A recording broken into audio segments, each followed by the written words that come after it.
Meteorites. Alien invaders that race through our atmosphere and crash to Earth without warning. Steve Arnold and Geoff Notkin live to exhume these scientific wonders from deep space. Numero uno! Got one! Yay! They are Fantastic. the Meteorite Men.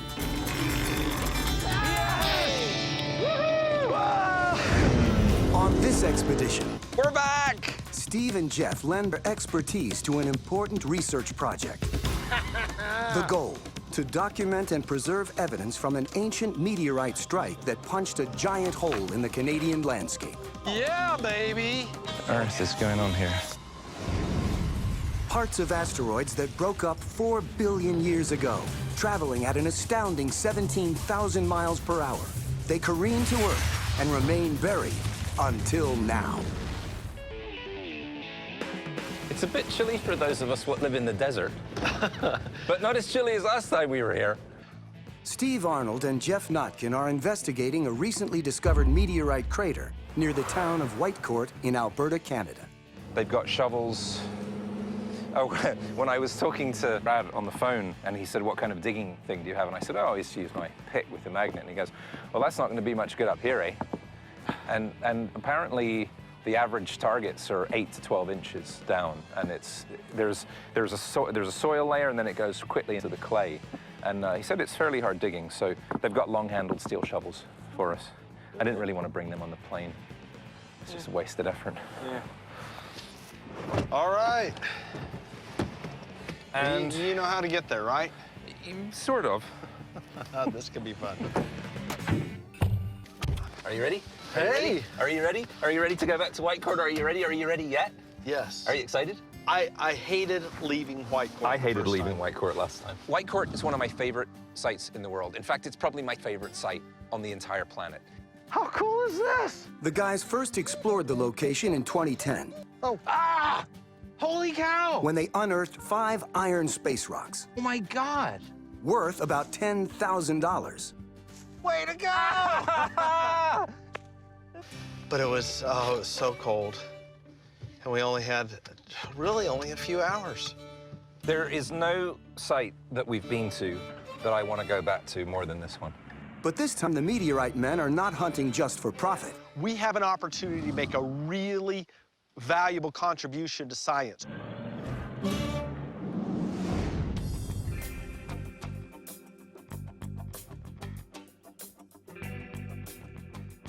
Not only do we have nice weather, not only are we going to have an actual hunting window for a reasonable length of time, but this time we have specific permission to hunt inside the protected zone. What do you think of that? Whoa, inside. Yes. Wow. By special arrangement with our good friend Dr. Chris Hurd, who awaits us upstairs with amazing new meteorite discoveries, which you must see. Okay. At the University of Alberta in Edmonton, Dr. Chris Hurd has requested the guys' help recovering evidence from the Whitecourt impact crater. Geoff and Steve have an incredible depth of knowledge of the best methods for looking for meteorites, the best tools to do it. And so for them to come and apply their expertise to this particular area is a real treat. Dr. Chris. Dr. Chris Hurd's team has been investigating the crater since it was first discovered in 2007. He's the expert when it comes to everything meteoritic and specifically on the Whitecourt crater. On Earth, visible craters are extremely rare. One reason is that our atmosphere acts as a shield, causing the vast majority of space rocks to burn up before they hit Earth. And the meteorites that do survive the cosmic voyage often don't generate enough energy to produce a crater. It's only the rarest of the rare that survive the journey with enough momentum to puncture a hole in the landscape. And even those are temporary. Earth's harsh and ever-changing environment erodes the visible record of most crater features. So the Whitecourt crater is a unique and scientifically important site, protected by law. Anyone found hunting inside the crater faces a $50,000 fine. But outside, It's open season, and because meteorites are thrilling and remarkable and it's exciting to find them and they're worth a lot of money, many people have been up here hunting. This is a major blow to Hurd's research. Rogue hunters are robbing him and the scientific community of critical data. Each fragment, no matter how small, is a key to understanding what happened when this meteorite smashed to Earth. In the process of the explosion to make the crater, the original body, which was something around 3 feet across, ripped itself apart into shrapnel and spread that over this large area. And there are hardly any examples of that worldwide. So we're trying to figure out how that process happened, both to make the crater and to produce this shrapnel field. An emerging theory in the field of crater research is that the largest of these impact events may have sparked the conditions needed for the evolution of life. About 4 billion years ago, a volley of meteorites scarred the surface of our planet, producing craters like those visible on our moon. Some of these meteorites may have had already made organic molecules that were splashing down into warm pools of liquid water, and that's what seeded life as we know it today.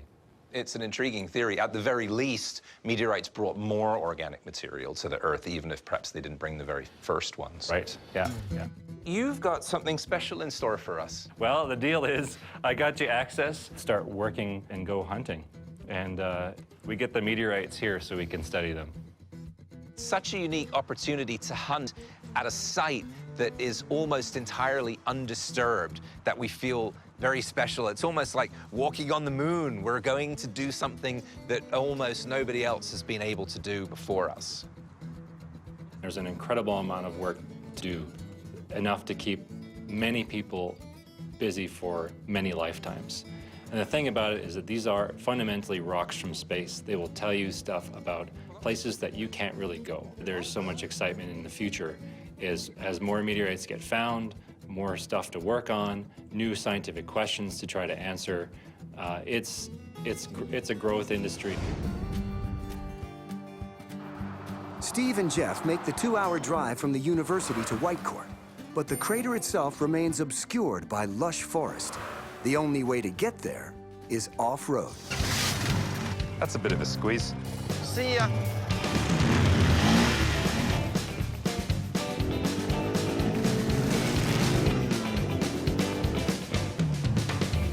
Whitecourt the Magnificent, with nice weather and everything.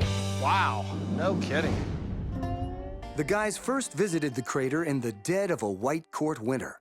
But that meant they could easily see the depression that had been stamped into the Canadian landscape. Wow. 118 feet in diameter and 30 feet deep. A change in the weather, and you can't see the crater for the trees. The guys meet back up with Chris Hurd, who's been collecting samples with his field team. I knew it was going to be overgrown, but I didn't expect it would look this different in the summer. It's actually really scenic. It's just going to be a bit harder for hunting.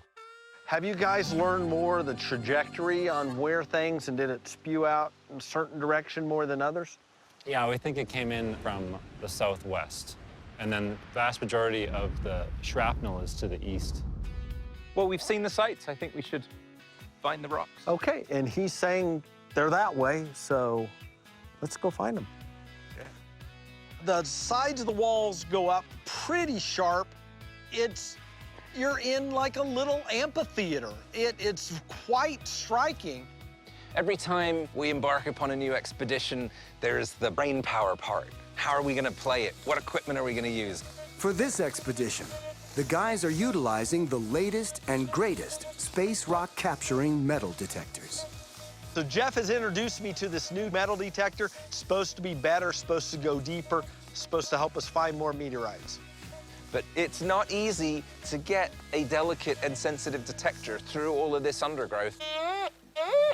Despite the thick brush, Steve zeroes in on his target.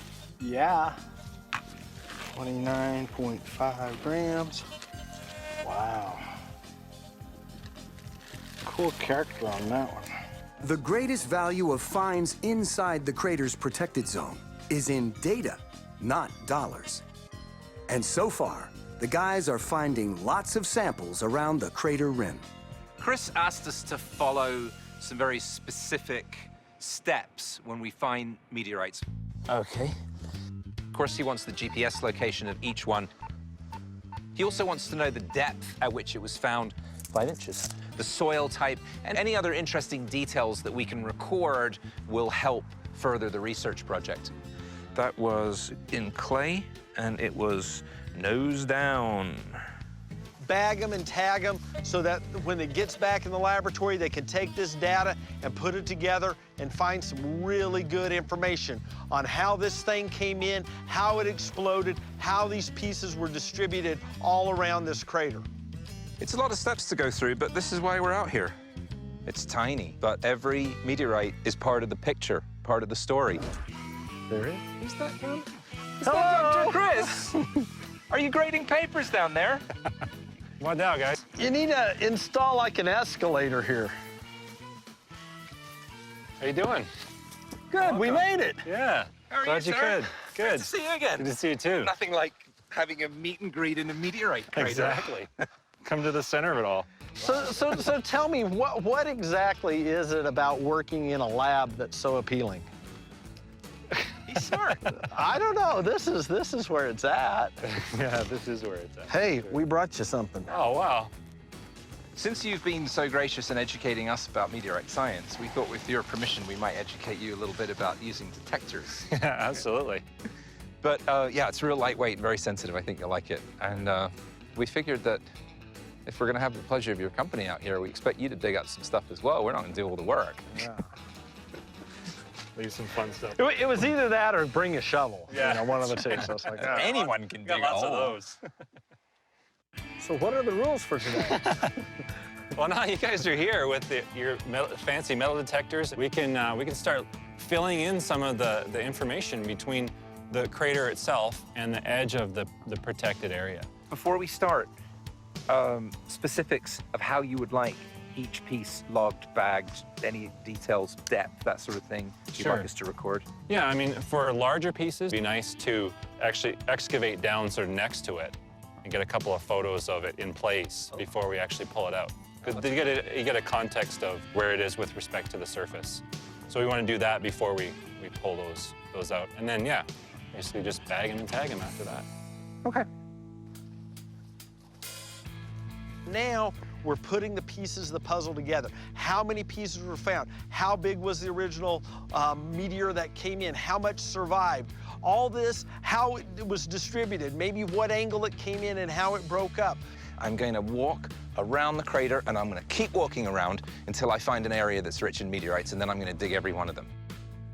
It's virgin territory, enough to make any meteorite hunter's heart race. This is going to be like shooting fish in the barrel. The Meteorite Men start their search just to the northeast of the impact site, within the protected zone. Our first day was quite a surprise and not a happy one. Where Steve and Geoff are having trouble cutting through Whitecourt's thick vegetation. Wow, this is tough. Oh, wow. Are we having fun yet? Perhaps this isn't going to be a slam dunk after all. Where are all the meteorites? The protected zone is a protected zone. There isn't supposed to have been any hunting that's gone on in there. So we were expecting that it would just be full of meteorites and we'd put our detectors down and get a signal right away, but somehow that didn't happen. The soil has terrestrial minerals that contain trace particles of different metals. Steve doesn't want these to set off his detector, so he's fine-tuned the detector to zero in on iron only. Getting a few little sounds that, according to the reading on here, they're not iron, so I'm just going over them. Steve's optimism is waning. He's starting to question his own strategy. On one hand, I'm drawn towards the clearings where it's easy. On the other hand, if somebody's been in here poaching, that's probably where they would have been too. So kind of leaning towards the little bit tougher areas to get to. Gotta keep pressing forward. Right now, we're 61 meters from the center of the crater. There should be stuff around here. This is insane. I thought we were gonna be finding them every 5 minutes. Where are they? I don't know if we were in the wrong area or if our equipment wasn't properly calibrated or we were just having bad luck. Well, I'm not even getting any good signals.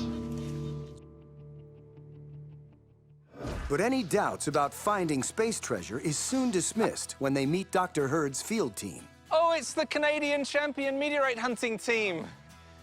Hi, comrades. Hi. Good to see you. How are you? They've set a new standard for meteorite research with their work up here at Whitecourt. I've found 550 meteorites out here. Just under 800. Over 600 meteorites. They're coming out to Whitecourt weekend after weekend and putting in hundreds, thousands of hours of their own time to collect these specimens. That's pretty much how it came out of the ground. And Oh, that's unbelievably fantastic. I love the symmetry of it, and it's got... Yeah. Maybe Really this was nice. on the outside of it. Yeah. Wonder if the edge rock would fly farther than the core part of the body. That'd be a good question to ask a meteoriticist or something. If we could just find one. That's the best thing I've seen all year. That is It- really amazing. It's the best thing you've seen? Yeah. Well, maybe can you set your detector down and I'll show you maybe something even better? Okay. Well, for 2 minutes, it was the best thing I've seen all year. Well, there's no doubt about it. That's a nice piece, and Jen really treasures that. But if you just step and look in the box here, You didn't bring one that's so big it has to live in the Well, box. well, I think you guys should pick them up and have a look at them, okay? You ready? Some of their finds were meteor monsters. Oh, come on! Wow. This meteorite weighs in at 18 kilos, just under 40 pounds. I bow down and I worship you. On the collector's market, at $10 a gram, that's a $180,000 space rock. Oh my God, these are gorgeous rocks. And this is my baby. That one's just about 20 kilos. Wow. Look at that. Amazing rocks. The price tag on this space rock, $200,000. So, how deep do you think we found that? How far do you think that would drive in the ground? It might have only dropped 6 or 8 inches deep. 2 inches. 2 inches? That must have given you a heck of a signal when you went over it with the detector. Overloaded the detector. Yeah, no kidding. And it overloaded Jen's detector when she found this one, because this one was only 6 inches down. Wow. We got to see kind of a little show and tell out here, got our appetite whetted. Now we got to go make it happen. Geoff picks up his search on the northeast end of the crater. That's one. 15 yards away, Steve is on the lookout. Whoa. The Meteorite men each have a target in their crosshairs. I bet you 50 bucks that's a meteorite. This is weird. What on earth is going on here? Well, where'd it go?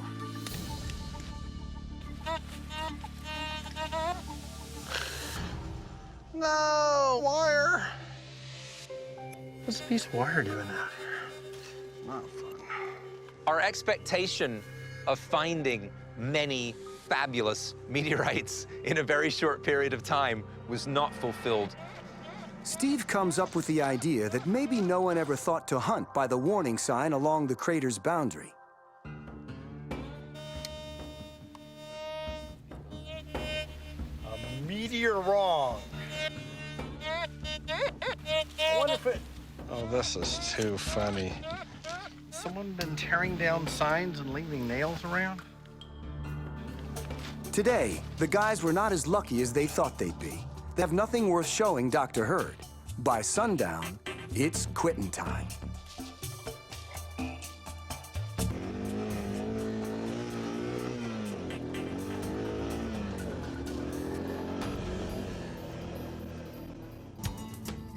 Just after dawn the next morning, Steve picks up right where he left off, on the northeast end of the crater.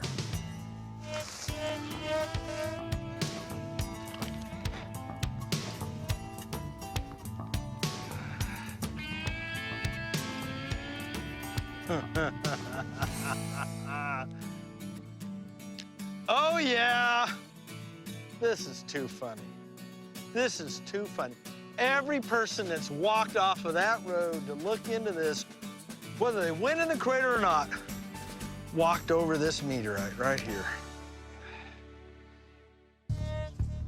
Oh, I'm liking this one. What have we got here? The deeper I dig, the more interesting it becomes. Is that... Holy cow. Oh, yeah. That's more like it. Every find Geoff and Steve make is a significant contribution to the research project. Dr. Chris Hurd has set out to accurately measure the impact crater, and he hopes to do it before poachers trespass and steal any more protected meteorites. And this illustrates exactly why I'm here. This is a dig hole from someone who was here poaching meteorites. I know it's a poacher because the hole hasn't been filled in.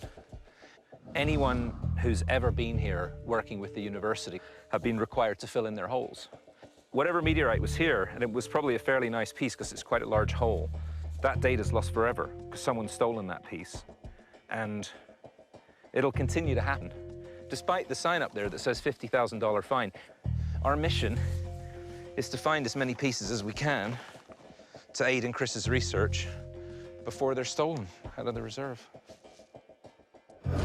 Each find is a vital piece in Hurd's puzzle, not only mapping the crater, but posing one of the biggest questions of all. Where did we come from? Could it be possible that the building blocks for life hitched a ride to Earth on a meteorite? For life to begin, the conditions must be just right.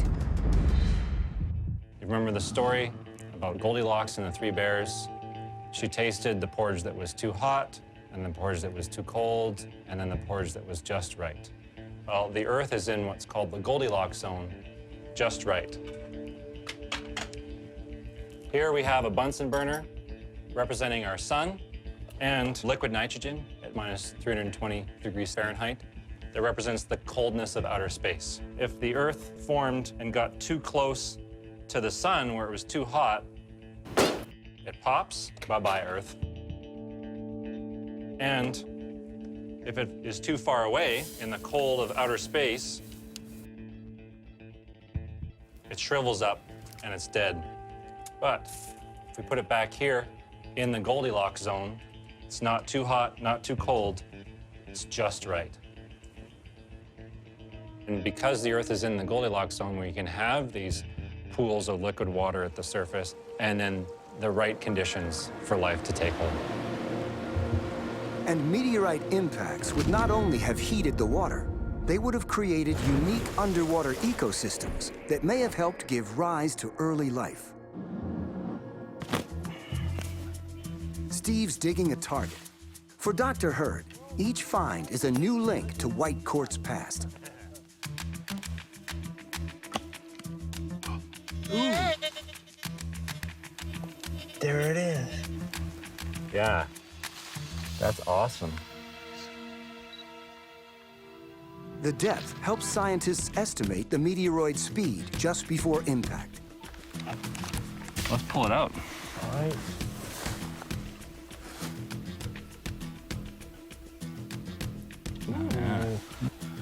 Wow. And you can see where it's been wrapped off. Yeah. Yeah, classic Whitecourt right there. Yep. Yeah. 67.35. Good find. Yeah, all right.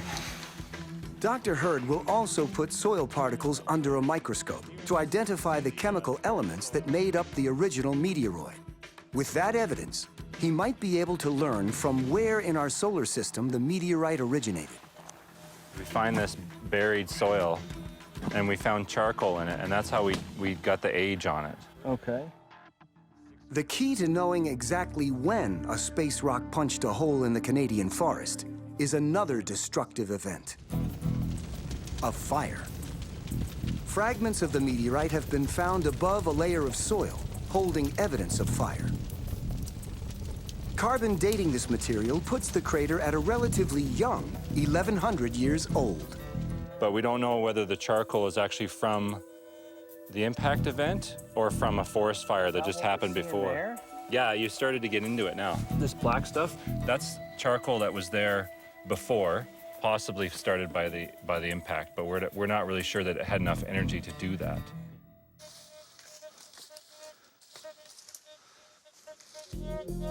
Oh, good. Oh, is that iron? Most of the irons are black.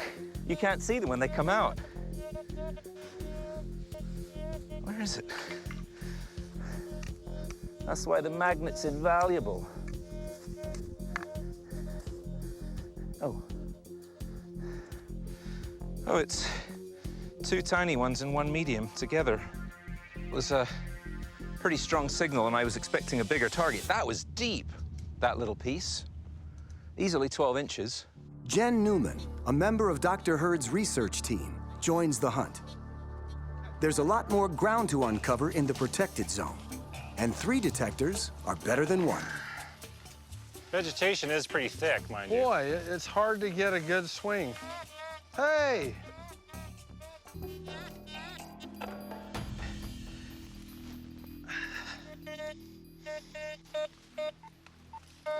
Oh! Oh! Oh, yeah! Jeez! There you go. Wow! That's awesome. I'm not a total loser.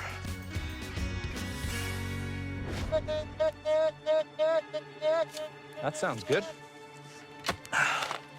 It's right in here. Oh. I just hit something hard. There it is. Oh, yeah. I gotta show Steve this one. Woo. I'm literally on the rim of the crater. I mean, it's right there. That's a gorgeous one. Love it. The location of each Whitecourt space rock indicates how the impact explosion distributed the shrapnel. It flung out of the crater and landed here 1,100 years ago and was then buried under soil. Geoff hasn't drifted far from his last find. He's still on the crater's rim. That sounds good. We're right on the rim of the crater, and I do not want to do any damage here. This is a protected site. I don't want to be gouging huge holes in the side of the crater, so I'm being particularly careful to make a small hole. You normally wouldn't expect to find a whole lot of specimens on the rim. Typically, the explosion will throw them out away, fling them away from the crater, but some larger pieces were probably thrown straight up into the air and just fell back down. Deeper is good. As we go deeper, the chances that it's a large target increase. So this is one instance when extra work actually makes me happy. Nice, clean, strong signal. Getting closer. Oh. I just hit something hard. I can't touch it. If I can't move it, that's a good sign. Oh. Holy cow. That is a meteorite. Wow. A large piece like this, we wouldn't expect it to have been thrown into the rim. It may have been thrown way up into the air and just fallen back here. Magnet test. Look at that monster. That's got to be 3/4 of a kilo. The specimen is a good sample for Hurd's research. Its size and location on the rim is a measure of the violent thrust of the meteorite's impact. And at about 800 grams, Geoff's rock would get $8,000 if it were available on the collector's market. Just over 11 inches down. Let's bag this. I just need to do the GPS. That's a happy task, logging a find of that size. The guys meet up on the south rim to check out their finds. Ooh. That's my best one so far. Geoff and Steve have made several significant finds for Heard's research inside the protected zone. But now they want to take the hunt outside the zone. Any finds here will be of benefit to the project, because whatever they recover may expand the known boundaries of the impact site. I want to go outside the zone. Okay. What do you think? Yeah.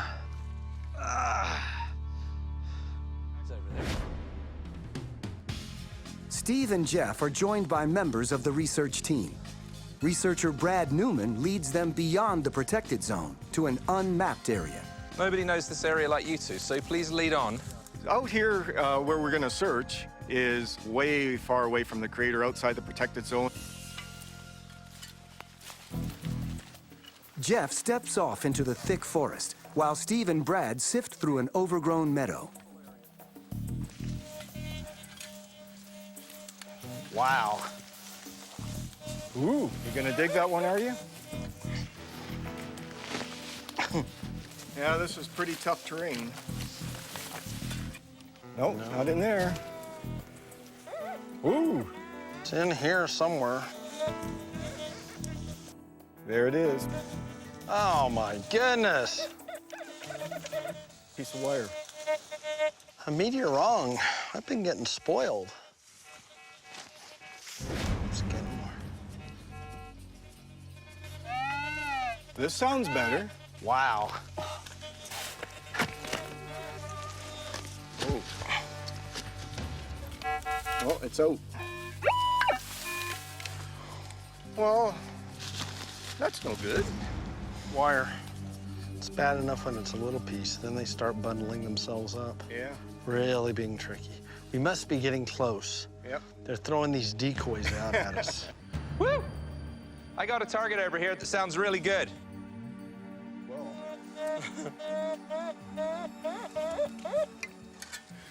There it is. Oh, yeah.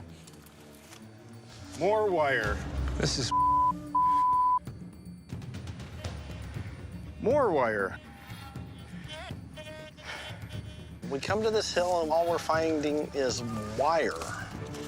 On a positive note, Nobody's been here hunting before. They would have That's already right. picked it up.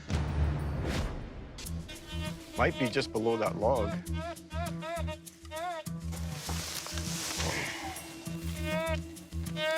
Hey, can you bring your detector over? That's probably not a good thing. There it is. I see it right there.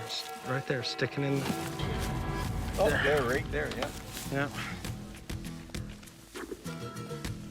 So check it out. We had a target. It was under the tree. We moved the tree. The target disappeared. There's a screw screwed into the tree. well, this looks like an old post. That's not just a normal tree trunk, I is don't it? think so. Well, this was homesteaded back in the early 1900s. Sure, they had cattle, so they put up fence lines and... Okay. Well, that would explain all the wire. There might have been a fence Yeah. around here. Maybe so. Their metal detectors don't differentiate between signals of pioneered junk and valuable space iron. Right there.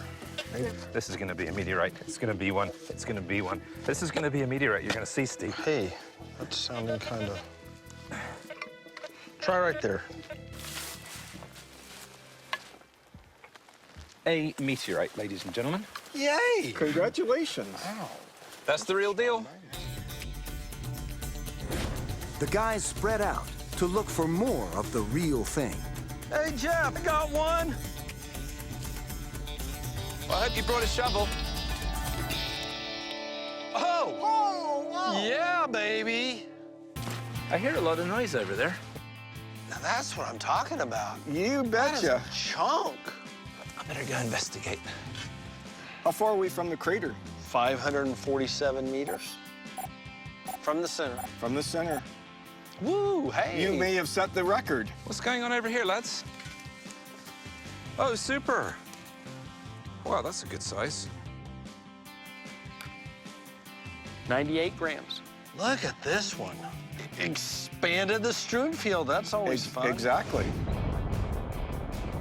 A strewn field is a section of ground where 2 or more meteorites of the same type have been recovered. Steve's latest find is noteworthy. It pushes the known parameters of the Whitecourt site. The guys regroup and head back to the protected zone. Oh, yeah. Boy, I was hidden. Couldn't even see it. It's not even really orange, but pretty juicy piece. 41 grams. Nice. On the western rim, Geoff has his ears on a target. Oh, that sounds good. It's right in here. Oh, that's more like it. Oh, yeah, this is superb. This is why I'm out here. A classic piece of shrapnel. It's really angular. Look at how the surface here is twisted and bent at that sharp point. That is a piece of shrapnel. That's been blown out of the crater following the impact. That's why we do it. Beautiful. Shrapnel is key evidence for Dr. Hurd because it helps verify the path a fragment took at the time of impact. This is one of the most precise and detailed mapping projects related to meteoritics that's ever been undertaken. Perhaps the most detailed. And it's thrilling and also an honor to be part of it. Hurd can then map the site with a higher degree of accuracy. There's so much growth here. There are a lot of fallen trees. Most pieces found here are between 4 inches and 15 inches deep.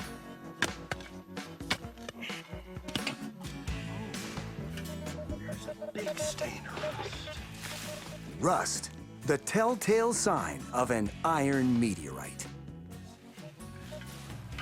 This rust. Oh my goodness! Whoa! Look at that. Woo! This is what it's all about right here. Wow, it's hiding way underneath that root. Hey, Geoff! I found a real nice one. 191 grams.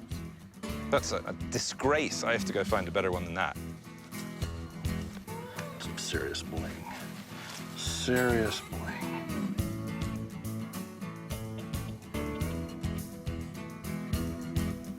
Best one ever for me. Steve may be adding data to a critical project, but he's had less success keeping his gear organized, despite Geoff's best efforts. This is a meteorite hunting kit that I designed, and it's got this fantastic digital field scale, magnet, baggies, pen, a loop. It's really everything that you need. And I was so pleased with it that I made one for Steve, and I gave it to him as a present. And then today he said, well, could I borrow some baggies? And I said, you must be kidding. I just gave you this lovely kit that's got all these baggies in it. And he said, oh, yeah, I lost the kit. Where'd I leave my shovel? I'm gonna go get another shovel. Great. Where's my magnet? I'm gonna go find my magnet. I left home without my magnet again. Where's the magnet? I seem to have misplaced my magnet. Oh no, where'd my magnet go? Again? The magnet's not attached. I'm gonna run off and find a magnet. Wow, this is overloading me. Oh, well, look at this. Did I lose my walkie? That's not good. Don't blame that on me. Ah. I should have known. As it gets towards the end of the day, you've got this thing, you go, I just want to find one more good one. Just one more good one, and then I'll quit. And it's getting late, and you see the sun going down. Crazy. What on earth is going on here? I'm having a heck of a time pinpointing this Let's give that a try, thanks. Why don't you help me with pinpointing if you don't mind, since you're a master at that. Oh, he's out. That's it. No, it can't be that tiny. They're little tiny fragments. There we go. There. Woohoo! All right.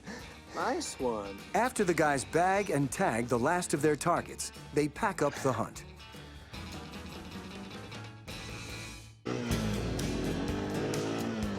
The last stop on this expedition is back at the university. Look at our bounty, see what we brought in.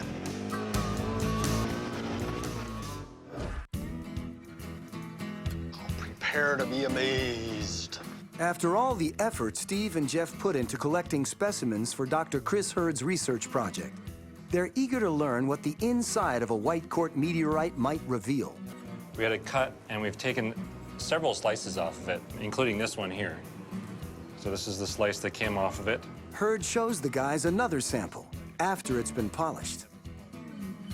So this surface is mirror smooth. The meteorite's hidden structure is enhanced through etching. I've mixed up 10% nitric acid, the rest ethanol, and we'll just brush it on the surface here. The process reveals the crystalline design that only forms in outer space, called the Widmanstätten pattern. The Widmanstätten pattern forms as the result of separating high nickel and low nickel metal from each other. I imagine that you have already seen some etched specimens. What is the bandwidth of Whitecourt? The bandwidth is about 1 millimeter on average, so it's right in the medium octahedrite range. And what the acid does is that it attacks the high nickel and low nickel metal differently to allow you to bring out that pattern. So it starts off as a very smooth, polished, mirror-like surface. It ends up much more dull, but with the pattern revealed. This is one of my favorite parts of meteorite science, watching the etch pattern appear much like a photograph in a bath developer. As the etch is working on the surface here, it makes each band slightly reflective from a different angle. So sometimes you can come in with different colored lights at different angles on it, and they kind of mesh together and look really, really cool, because we'll lines will pop out in contrast with each other. But it's mostly just different scales of gray. As you can see, guys, here, we're starting to see each line, each lamella, as we call it, each little width of camosite, the low nickel alloy, start to appear. And the significance of that is that it's representing very slow cooling and separation of the high nickel from the low nickel over a long period of time. The crystal patterns in iron meteorites range from very coarse to extremely fine. The thickness of the crystals in the pattern depends on the amount of nickel they contain and how slowly the metal cooled. With this information, scientists can estimate the size of the meteorite's parent body, because larger asteroids cool more slowly than small ones. So that really gives us insight into what was going on in the asteroid that this thing came from, way back at the beginning of the solar system. You start to see it come out. Oh, wow. It's nice. What do you think, guys? Fantastic.